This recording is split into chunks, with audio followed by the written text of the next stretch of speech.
My bad boy episode 130. మధ్యాహ్నమంతా పడుకోవడంతో రాత్రి నిద్ర పట్టలేదు వేదకి. అర్ధరాత్రి 12 గంటల వరకు అటూ ఇటూ దొర్లి మెల్లిగా కిందికి వచ్చింది. తను వచ్చేసరికి చరణ్ రూమ్లో ఇంకా లైట్ వెలుగుతూ ఉండడంతో మెల్లిగా అతడి రూమ్లోకి వెళ్ళేసరికి ఇంకా వర్క్ చేస్తూ కనిపించాడు. రూమ్ బయట నుండి బావా అని పిలుస్తూ వేద అతని రూమ్లోకి వెళ్ళేసరికి చరణ్ కంగారుగా టైం చూసి వేదుగా, ఏంట్రా ఈ టైంలో, అంతా ఓకే కదా, బానే ఉన్నావా నువ్వు అని అతడి ఒళ్ళో ఉన్న ల్యాప్టాప్ తీసి పక్కన పడేసి చాలా కంగారుగా వేదాకి ఎదురు వెళ్ళాడు. అబ్బా, ఏం కాలేదు బావా, నిద్ర పట్టలేదు, అందుకే నీ దగ్గరికి వచ్చాను, బానే ఉన్నాను, ఏం అవలేదు నాకు అని వేద వెళ్ళి బెడ్ మీద కూర్చోవడంతో Charan water bottle cap open చేసి ఇచ్చాడు. ఆమె కాస్త ఆయాసంగా ఉండడంతో, ఒక ఫోన్ చేస్తే నేను వచ్చి తీసుకొచ్చేవాడిని కదరా, అంతలా ఆయాసపడుతూ రావాలా, అంతా బానే ఉందా నిజంగా, లేకపోతే ఏదైనా ఇబ్బంది ఉంటే చెప్పరా నాకు అన్నాడు చరణ్. ప్రామిస్ బావా, ఏం లేదు, నిద్ర పట్టలేదు, అందుకే ఇలా వచ్చాను అని చెప్పింది వేద వాటర్ తాగి మూతి తుడుచుకుంటూ. "హ్మ్, ఓకే, కాసేపు కూర్చుంటావా మరి ఇక్కడ?" "హా బావా, నేనిక్కడ కూర్చుంటాను, నువ్వు నీ వర్క్ చేసుకో" అని చెప్పింది వేద చరణ్‌ని. "ష్యూర్‌నా?"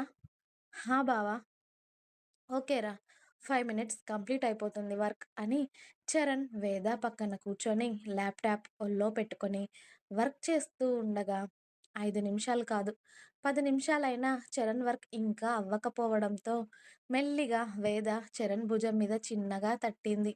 "హా వేదు" అన్నాడు చరణ్ ఓవైపు వర్క్ చేస్తూనే.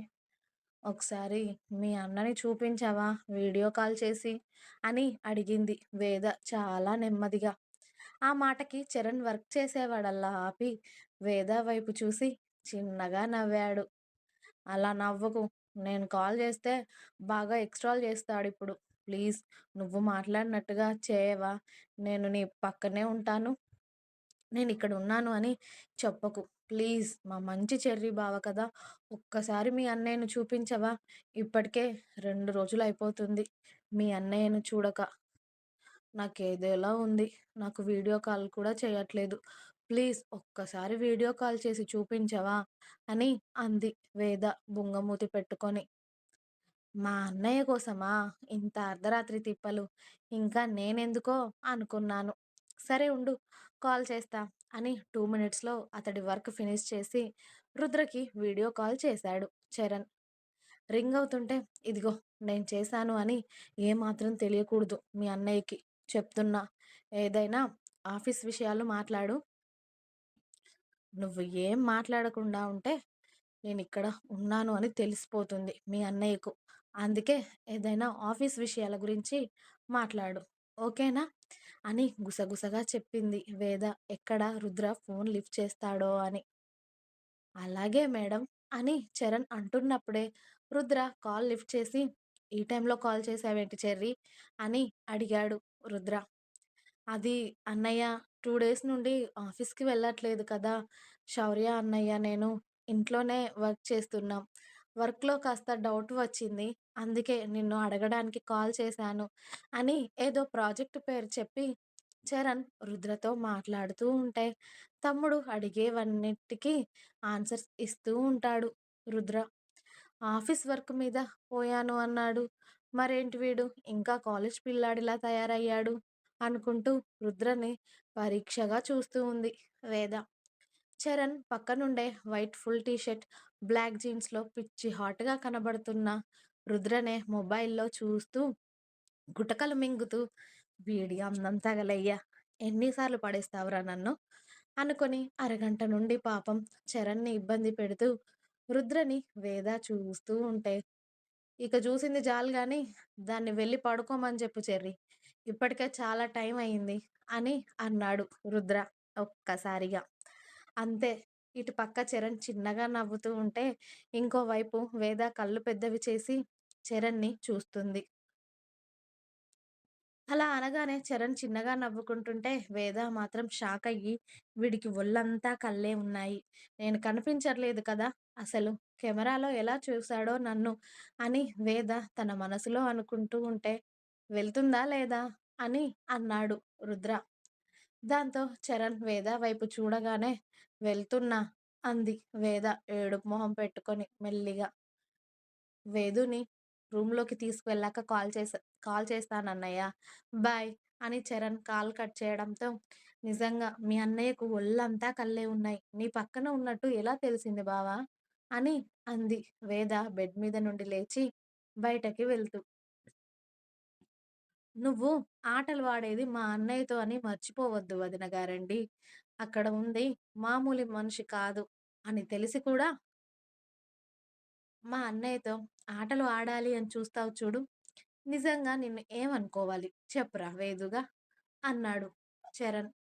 అంతేలే మీరందరూ ఆయన పార్టీయే కదా! అందరూ ఆయననే వెనకేసుకు వస్తారు. నా గురించి ఎవ్వరికీ పట్టింపు లేదు కదా! అస్సలు ఎవ్వరూ నా వైపే ఉండరు. నా వైపు మాట్లాడరు కదా! అస్సలు నా మొగుడే నా వైపు ఉండడు. ఇక అందరూ ఏముంటారులెండి.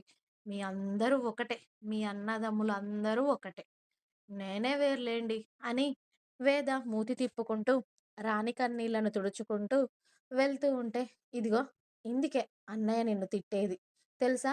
అన్నాడు చరణ్. మీరు మీ అన్నయ్య కలిసి కట్టకట్టుకొని గంగలో దూకండి. నువ్వేం అవసరం లేదు నా వెనక రావడం అని వేద కోపంగా బెడ్రూమ్‌లోకి వెళ్ళి డోర్ గట్టిగా వేసుకుంది చరణ్ మీద కోపంతో. దాంతో చరణ్ నవ్వుకుంటూ కిందికి వెళ్ళి వేద తన రూమ్‌లోకి వెళ్ళిందన్నయ్య అని ఫోన్ చేశాడు రుద్రకి. ఓకే అని రుద్ర వేదకి వీడియో కాల్ చేశాడు. అప్పటికి మన మేడం వాష్‌రూమ్‌కి వెళ్ళి కాస్త ఫేస్ వాష్ చేసుకొని, వాటర్ తాగి బెడ్ దగ్గరికి వచ్చేసరికి ఫోన్ మోగుతూ ఉంటే ముందుగా రుద్ర నెంబర్ చూసి లిఫ్ట్ చేయకూడదు అనుకుంది.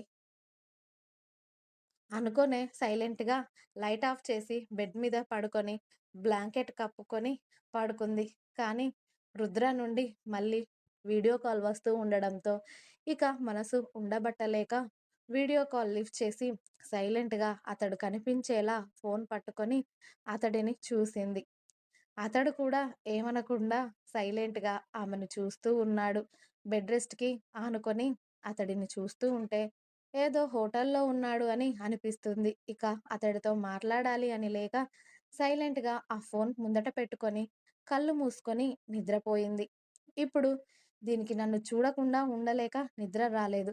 అందుకే ఇంత బీభత్సం చేసి ఇప్పుడు మాత్రం హాయిగా నిద్రపోతుంది అనుకొని రుద్ర కూడా మొబైల్ అలాగే పెట్టి చాలా సేపటి వరకు వేదని అలాగే చూసి పడుకొని రుద్ర కూడా నిద్రపోయాడు. అంత లేటుగా పడుకున్న రుద్ర కూడా త్వరగానే లేచి మళ్ళీ అతడికి వర్క్ ఉండడంతో తనని ఒకసారి చూసి ఇక వీడియో కాల్ కట్ చేసి కాల్ చేసి తమ్ముళ్ళకి వేద గురించి జాగ్రత్త చెప్పి బయటికి వెళ్ళిపోయాడు.